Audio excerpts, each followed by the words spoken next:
Does hitting someone in the face appeal to you? Wailing of women. Do videos of one-hit KOs secretly get you off? Nah, probably. Do you dislike the color blue? Gotta go fast! Welcome to Double Strike Studios. My name is Lucas, and I'll be taking you through Uril the Mistalker. Uril's a 5/5 beast with hexproof, and for each aura attached to him, he gets +2/+2. Using that ability, we'll be making a Voltron commander, aiming to slap enchantments on this big bad boy and going for them one-hit KOs. And remember, Uril has hexproof, so we don't need to fear things like Doomblade, Path, or Pongify. Being Voltron, we rely heavily on Uril, so if an opponent casts a meddling mage, you need to convince them that the Felgriff player is truly the devil. Sadly, our early game is weak. We try to make up for this by ramping and getting other permanents onto the board early.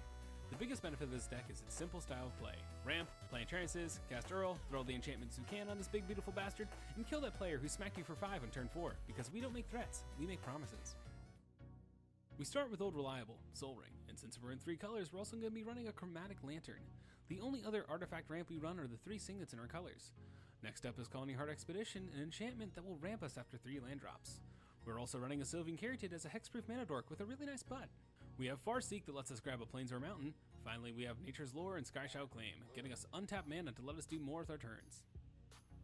We are running Herald of the Pantheon and Danitha to help reduce cost of auras. Our tutored packages Enlightened Tutor, Open the Armory, and 3 Dreams. These spells will get whatever auras we need to beat the current situation. To keep our hands filled with gas, we have a host of enchantresses. Scram, Satyr Enchanter, and Mesa Enchantress all do the same thing, draw and cast, where Eidolon Blossoms needs those enchantments to enter. We're also running an Aragothian Enchantress that has the added benefit of Shroud. Now for some unconditional draw. We're running Harmonize, draw 3 with no downside, and Rishkar's Expertise. Even casting this on a 0 enchantment Uril still draws us 5 cards and lets us cast something for free. And if you have one laying around, throw that Sylvan Library in there. 8 life is really nothing if your opponent dies because of it. Finally, we have the only Planeswalker of the deck, my boy AJ. He basically draws for an enchantment, and if for some reason your opponents never deal with him, go ahead and add 100 life. Now for the heart of the deck. We have the auras and enchantments. Remember, every aura we play on Uril gives +2/+2. We're going to be running Sigarda's Aid to give all those auras flash so we can sit back and respond to the situation.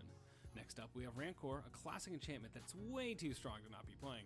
We'll also have Ethereal Armor, which is a powerhouse in the deck, and Spirit Mantle, which makes Uril unblockable. Now, Flicker Form is going to give Uril and his enchantments some much needed protection. We can't leave out Daybreak Coronet, +3/+3, First Strike, Vigilance, Lifelink, what more can you ask for? Your crush to notice you? You know it's fucking not going to happen. Sterling Grove gives all enchantments Shroud, and we can also sacrifice it to get that one enchantment we need. Oblivion Ring helps us get rid of a problem. And next we have is Ghostly Prison and Sphere of Safety. They help us stay alive by making people pay to swing. After that, we have Duelist Heritage, letting us give any one creature double strike. Note, you can give this to an opponent's attacking creature as well. Unflinching Courage and Armadillo Cloak are both going to give Uril Trample and Lifelink, helping us get through those pesky 1/1 squirrels. The biggest weakness to this deck is a board wipe. To get around this, we're going to run Gift of Immortality, Shielded by Faith, Shield of the Oversoul, and Indestructibility.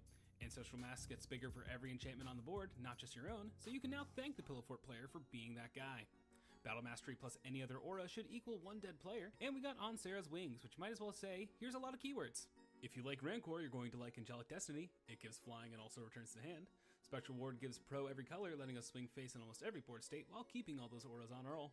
Next is Sage's Reverie, draws and buffs based on the number of auras Uril has on him.